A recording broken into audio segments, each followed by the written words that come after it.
નમસ્કાર વિદ્યાર્થી મિત્રો, આજે આપણે ધોરણ 12 ભૌતિક વિજ્ઞાન વિષયમાં પ્રકરણ 7 પ્રત્યાવર્તી પ્રવાહ એટલે કે અલ્ટરનેટિંગ કરંટની ચર્ચા કરીશું. હવે આપણે બધા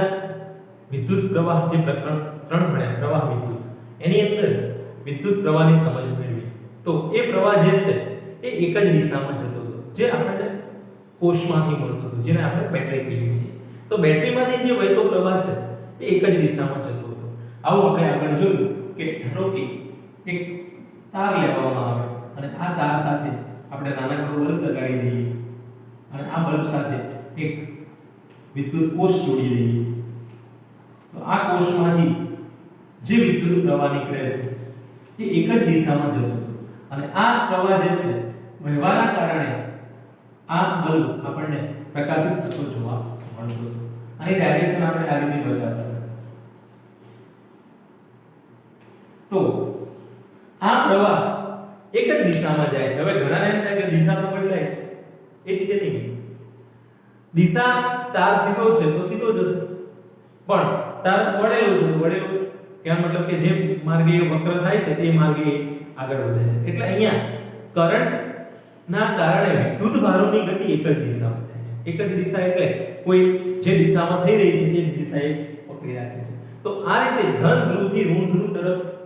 વિદ્યુત પ્રવાહ આ રીતે ફરે જાય છે અને જેને આપણે રેવાજીક વિદ્યુત પ્રવાહ તરીકે ઓળખીએ છીએ. હવે આ પ્રકરણની અંદર એનાથી થોડું જુદું એટલે કે અલ્ટરનેટિંગ કરંટ, આને એક દિશ પ્રવાહ તરીકે ઓળખીએ છીએ. ડીસી કરંટ બોલાય છે, direct current, DC direct current. અને અહીંયા પ્રત્યાવર્તી એટલે અહીંયા કહેવાનો મતલબ એ છે કે અહીં વિદ્યુત ભારો કોઈ એક દિશા પ્રમાણે જતા નથી, એનું સ્થાનાંતર વાઇબ્રેશન મોશન હોય છે. એટલે અહીંયા પ્રત્યાવર્તી પ્રવાહની અંદર વિદ્યુત ભારો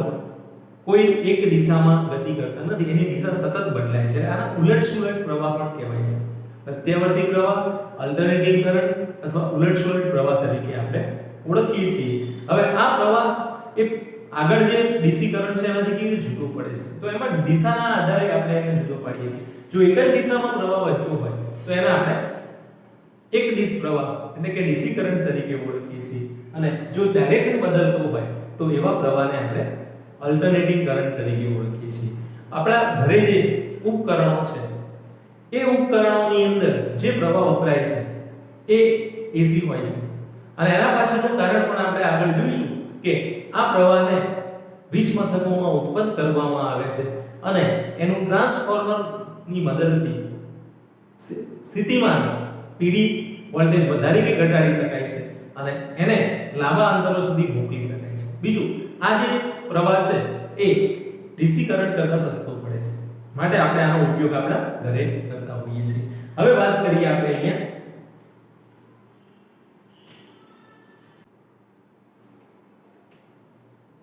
માત્ર અવરોધ હાલ ધરાવતા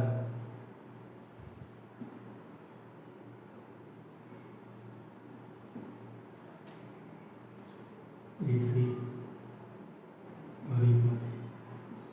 માટે પ્રવાહનું સૂત્ર.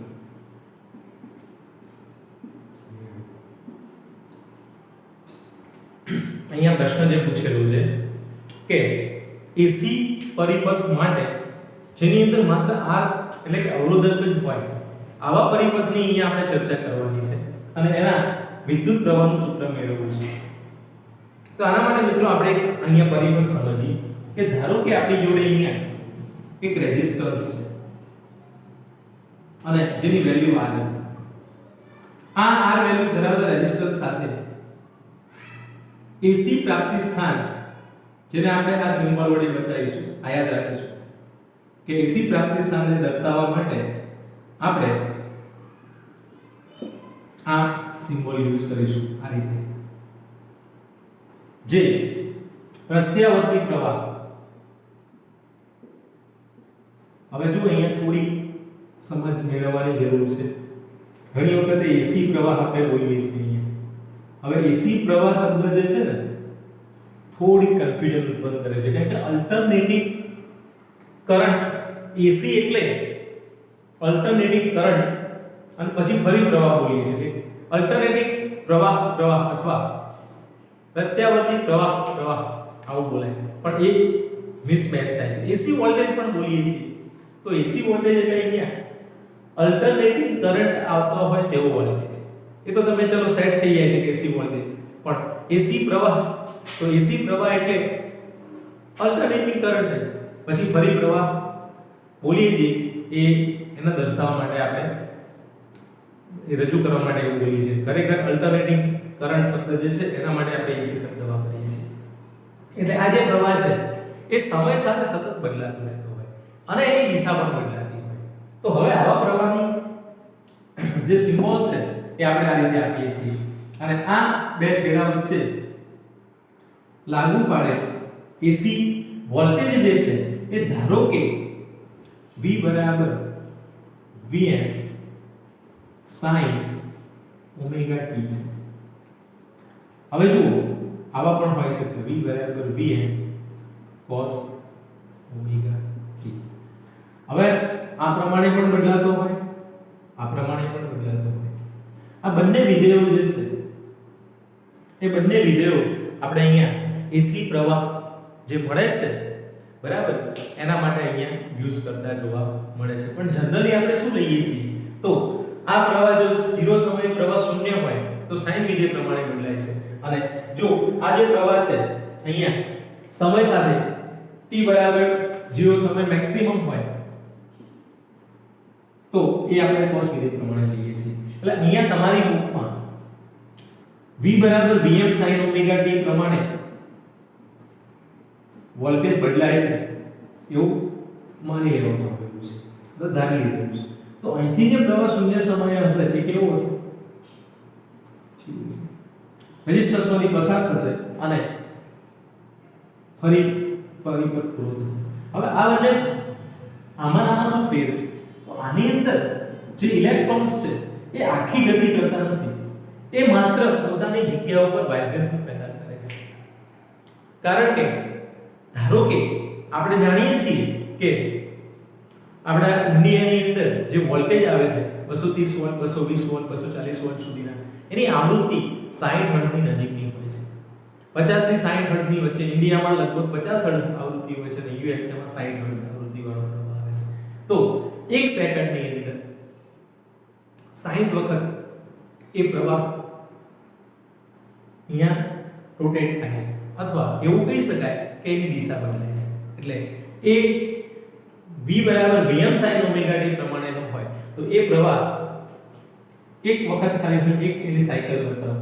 તો આ રીતે ધારો કે આ પ્રવાહ આ રીતે બદલાય છે 0 સમય 0 પછી વધી મેક્સિમમ પછી ઘટી 0 પાછો મેક્સિમમ પાછો 0 તો આ પ્રવાહ જે છે અથવા વોલ્ટેજ જે છે અહીંયા v પણ હોઈ શકે અને અહીંયા t છે તો v વિરુદ્ધ t જે છે એની અંદર જુદા જુદા સમયે પ્રવાહનું મૂલ્ય જુદું જુદું મળે છે અને v બરાબર vm sin ઓમેગા t પ્રમાણે બદલાતો જે વિદ્યુત અહીંયા વોલ્ટેજ છે એ વોલ્ટેજ પરિપથની અંદર કેવી રીતે વહે છે તો કે અહીંયા સાઇન્યુસોઇડલ ડાયરેક્શન બદલતો એટલે થોડીવાર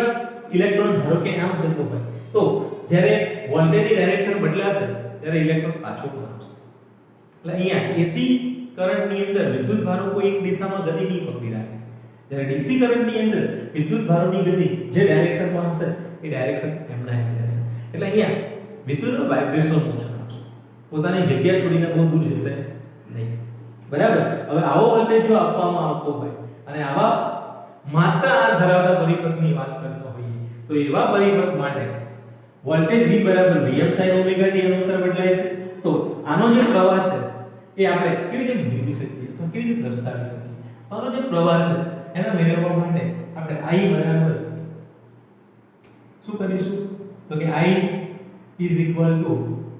vm sin ઓમેગા t અહીંયા પહેલા આપણે આવું લખીએ v બરાબર vm sin ઓમેગા t અને આને r વડે ભાગીએ આને પણ r વડે ભાગીએ v by r i અને vm by r im sin omega t. હવે આ જે જવાબ મળેલો છે આની અંદર im બરાબર vm by r છે, જે r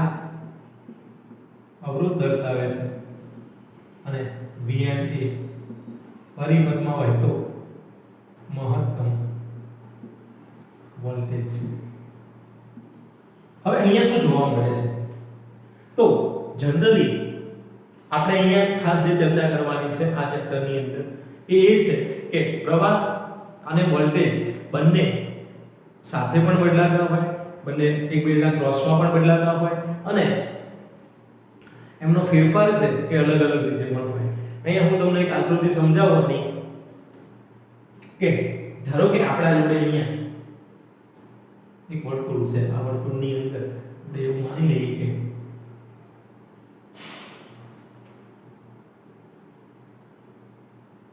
એનું કેન્દ્ર છે અને આ રીતે આ પોઝિશનનો એંગલ આપણે લઈ લઈએ કે કોઈ 0 એંગલ છે. હવે અથવા વેલ્યુ ધારી લઈએ અહીંયા 0 છે. આ પોઝિશન માટે પ્રવાહનું અને વોલ્ટેજની વાત કરવામાં આવતા હોય તો v આ v નું મૂલ્ય છે અને આ એની સાથે સાથે અહીંયા જે તીર દોરું છું એ i નું છે. v અને i સાથે ચાલે છે. ધારો કે v અહીંયા જાય છે, v ની વેલ્યુ મેક્સિમમ થાય છે, તો એ વખતે i ની વેલ્યુ પણ મેક્સિમમ થાય છે. v આ પોઝિશનમાં મળે છે એટલે i આ પોઝિશનમાં મળે છે. એનો મતલબ એવો થયો કે મિત્રો v અને i સાથે જ ચાલે છે. સાથે જ ચાલે છે એટલે જ્યારે હવે જો અહીંયા હું આમ ફેરવું અને આની વેલ્યુ લઉં તો તમને એમ થશે કે આની વેલ્યુ એટલી એવું નહીં. આની વેલ્યુ આ જે v સદિશ છે વર્તુળ ઉપરનો, હવે આ v સદિશ માટે તમે અહીંયા હશે તેની મેક્સિમમ વેલ્યુ મળશે, પણ અહીંયા હોય તો આની તમારે શું કરવા પડે? બે ભાગ પાડવા પડે. આ v છે, આનો એક ભાગ અહીંયા મળે એટલી વેલ્યુ આવે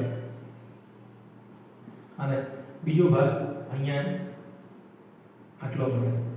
આટલી વેલ્યુ આવે. હવે આ ખૂણાને હું થીટા કહું તો આ ઘટક cos થીટા બને, આ ઘટક sin થીટા બને. એટલે v બરાબર vm sin omega t જે છે અથવા vm cos omega t, આ પ્રમાણે જો પ્રવાહો બદલાતા હોય, વોલ્ટેજો બદલાતા હોય તો એની અંદર જુદી જુદી પોઝિશન માટે v ના મૂલ્યો જુદા જુદા મળે છે. તો i નો જવાબ આપણે કેવી રીતે મેળવીએ છીએ? તો કે vm by r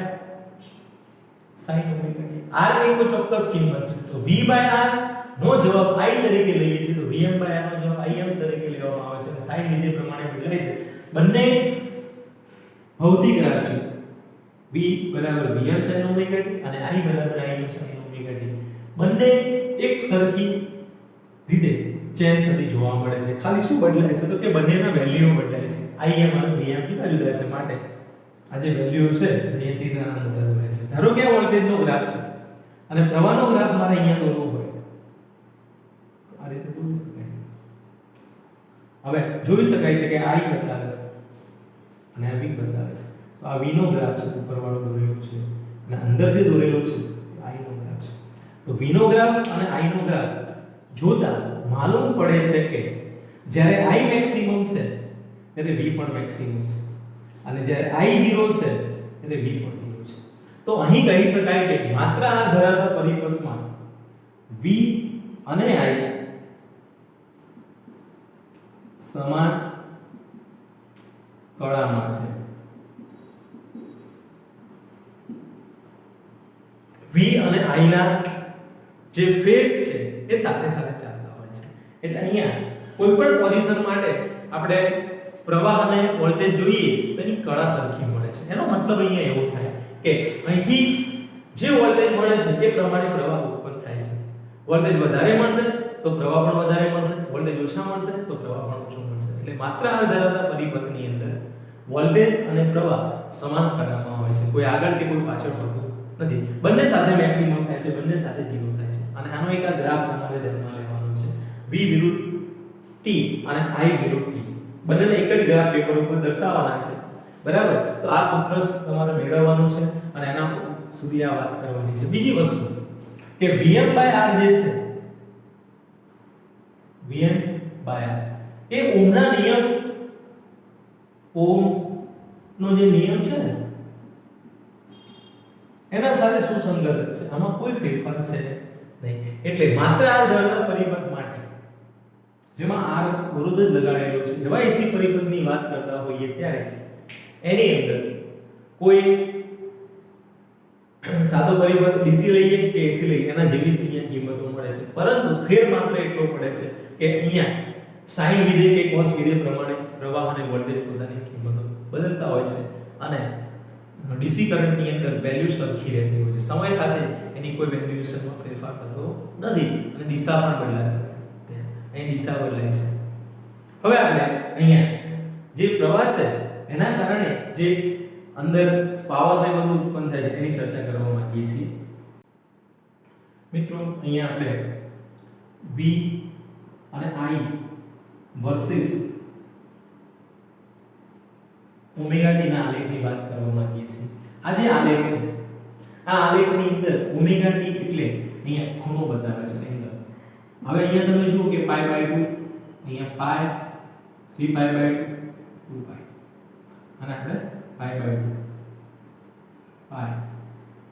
3 pi by 2 અને 2 પાઈ આ રીતની વેલ્યુ લખી દઈએ તો પાઈ બાય 2 જેટલા મૂલ્ય માટે ઓમેગા t નો જવાબ જ્યારે પાઈ બાય 2 છે ત્યારે V અને I મેક્સિમમ કિંમતો ધારણ કરે છે એ રીતે ઓમેગા t નો જવાબ પાઈ છે ત્યારે V અને I શૂન્ય છે એ રીતે 3 પાઈ બાય 2 માટે ફરીથી મેક્સિમમ થાય છે જો આ જે વેલ્યુ છે મેક્સિમમ છે આના માટે પણ મેક્સિમમ વેલ્યુ છે એટલે આ રીતે ઓમેગા t બરાબર 3 પાઈ બાય 2 તો V અને I જે છે એ પાછા મેક્સિમમ થશે અને એ જ રીતે પાઈ માટે 2 પાઈ માટે ફરી શું થઈ જશે V અને I શૂન્ય થઈ જશે આ એવું દર્શાવે છે કે V અને I સાથે સાથે ચાલે છે હવે આવું થતું હોય તો આ માત્ર આ ધરાવતો પરિપથ તમારે સમજવાનો એટલે જે પરિપથની અંદર V અને I કમ્પ્લીટ સાથે ચાલે એને આપણે કયો પરિપથ કહીશું આ ધરાવતો પરિપથ હવે આવા પરિપથ માટે શું થશે તો અહીંયા સરેરાશ પ્રવાહ શું થાય તો તમે જોઈ શકો છો કે જેટલી નેગેટિવ કિંમતો મળે છે આલેખની અંદર આ વેલ્યુ અને આ વેલ્યુ જેટલી છે એટલી જ વેલ્યુ આ છે અહીંયા 0 અહીંયા 0 અહીંયા મેક્સિમમ અહીંયા ઋણ મેક્સિમમ તો જેટલી કિંમતો ધન મળે છે એટલી ઋણ મળે છે ધન અને ઋણની કિંમતો સરખી છે જેટલા ધન જવાબો મળે છે પ્રવાહના એટલા જ ઋણ મળે છે તો સરેરાશ પ્રવાહ શું થાય કે અહીંયા સરેરાશ પ્રવાહનો જવાબ થાય છે 0 માત્ર આ ધરાવતા પરિપથમાં મળતો સરેરાશ પ્રવાહ 0 હોય છે તો એનો મતલબ કોઈ એવો નથી કરવાનો કે પાવર પણ 0 હોય હવે પાવર કેટલો હોય છે એની આપણે અહીંયા ગણતરી કરવી છે તો તત્કાલીન પાવર કેટલો વપરાય છે એની કેલ્ક્યુલેશન કરવા માંગીએ છીએ તો આના માટે આપણે મિત્રો તમને ખ્યાલ છે કે પ્રકરણ 3 ની અંદર પાવર જે છે એનું સમીકરણ લાયા પાવર P બરાબર I2 R આ જે સમીકરણ છે એમાં આપણે કિંમત મૂકી દઈએ તો I નો જવાબ લાયા હતા આપણે Im sin omega t નો સ્ક્વેર તો પાવર કેટલો મળશે અહીંયા Im square sin square omega t r હવે આ જે સૂત્ર છે આ સમીકરણને આપણે શું કરવું છે એવરેજ માં લઈ જવું છે આ તત્કાલીન છે આમાંથી સરેરાશ પાવર મેળવવો છે તો સરેરાશ પાવર કેટલો થાય તો એવરેજ P જે છે એ એવરેજ ઓફ I2R જેટલો થશે હવે હવે આ average of i square R મેળવવી હોય તો આની એવરેજ લેવી પડે. તો મિત્રો મહત્તમ કિંમતની એવરેજ એના એક થવાની એટલે im સ્ક્વેર r અને r બહાર નીકળી જાય અને એવરેજ જે છે એ sin સ્ક્વેર ઓમેગા t ની લેવાની થાય. હવે તમને આ sin સ્ક્વેર ઓમેગા t ની એવરેજ કેટલી થાય જો એ ગણતા આવડતું હોય તો આ પ્રશ્ન એકદમ અહીંયાથી તમારા માટે સિમ્પલ છે. શું થાય sin સ્ક્વેર ઓમેગા t અહીંયા સરેરાશ તો sin સ્ક્વેર ઓમેગા t જે છે એને આપણે આ રીતે લખીએ છીએ 1 minus cos 2 omega t by 2. અને હવે આ જે સૂત્ર છે આનું આપણે સંકલનની મદદથી એવરેજ મેળવી શકીએ છીએ, જેની તમને ગણતરી પુસ્તકની અંદર આપેલી છે. ત્રિકોણમિતિનો ઉપયોગ આ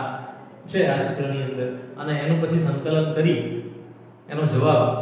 cos સ્ક્વેર ઓમેગા t હોય કે sin સ્ક્વેર ઓમેગા t હોય એનો જવાબ 1/3 મળે છે એવું આપણે ત્યાં સાબિત કરીને લાવીએ છીએ. તો અહીં મળતો જે પાવર છે એ આપણને એવરેજ પાવર કેટલો મળે છે તો કે એવરેજ પાવર p જે છે એ im સ્ક્વેર r ઇન્ટુ 1/2. તો આટલો આપણને પાવર ત્યાં મળે છે સરેરાશ પાવર p બરાબર im સ્ક્વેર r બાય 2. હવે આ જે પાવર છે એ શૂન્ય નથી પણ સરેરાશ પ્રવાહ જે છે એ શૂન્ય છે એટલે અહીંયા પ્રવાહ નથી વપરાતો એવો નથી, પ્રવાહનો ઉપયોગ થાય છે પણ એ ઉપયોગ જે છે એ સરેરાશ પ્રવાહમાં લઈ જઈએ તો શૂન્ય મળે છે પણ પાવર તો ખર્ચાય છે. સૌથી વધારે પાવર માત્ર આ ધરાવતા પરિપથની અંદર ખર્ચાતો હોય એવું આપણને મળે છે. તો આ જે સૂત્ર છે આપણે કોના માટે મેળવી લાયા? માત્ર આ ધરાવતા પરિપથમાં મળતા પાવર માટે મેળવી.